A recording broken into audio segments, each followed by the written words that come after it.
The desert night was deathly quiet. Even though the moon had vanished behind thick clouds, the ruins of the old temple loomed in the darkness, casting eerie shadows. The cold wind howled through the ancient stones, whispering secrets of the dead.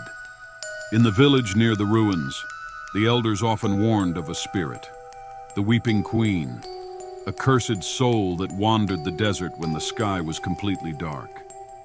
They said she was once a beautiful queen, betrayed and buried alive, her white burial robes forever stained with blood. On moonless nights, she returned, searching for vengeance. But Amun, a young scholar who had recently returned from Thebes, laughed at these stories. He didn't believe in ghosts. They're just superstitions, he told himself as he stepped off the caravan, arriving at the edge of his village, too late at night, too far from safety. The driver, an old man, hesitated. "Boy, don't take the temple path home," he warned. "That's where she walks. Take the longer route." Amun smirked. "You really believe in that nonsense?" The driver's face was grim. A few years ago, 3 men ignored the warnings. One was found dead by sunrise. The second lost his mind and walked into the river. The third, well, they say he's still in the city, locked in a cell, screaming about a woman with no face. Amun ignored him and walked into the darkness. As he approached the temple ruins, an unnatural silence fell over the desert. Even the wind had stopped. He felt a strange chill, like something was watching him. Then, footsteps. Soft, slow, deliberate. He turned, his heart pounding. An old woman stood a few feet away, draped in tattered robes. Her face was hidden beneath a hood, and in her trembling hands, she carried a small clay jar. "My son," she whispered, "will you help an old woman? I need to return home." Relieved to see another person, Amun nodded. "Where do you live?" She pointed toward the ruins. Amun hesitated, but the woman smiled.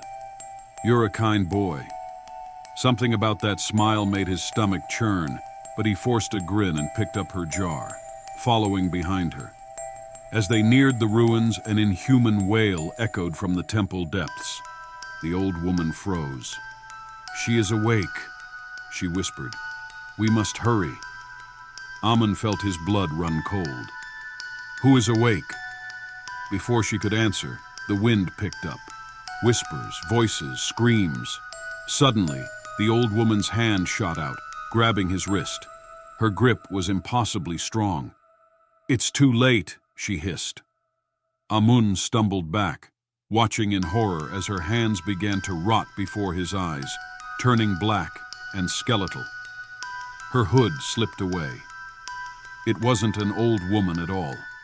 It was the Weeping Queen. Her face was half decayed, her mouth stretched into an eternal scream. From the depths of the temple, shadowy figures emerged, soulless, hollow-eyed priests who had buried her alive centuries ago. The queen's lips did not move, but her voice filled Amun's mind. "You will stay with me, forever." Amun tried to scream, but his voice was gone. The villagers found him the next morning, kneeling before the temple, eyes wide, mouth open in a silent scream. He never spoke again. And at night, when the desert wind howls, travelers still hear his voice calling out for help. "But if you answer, she will come for you too."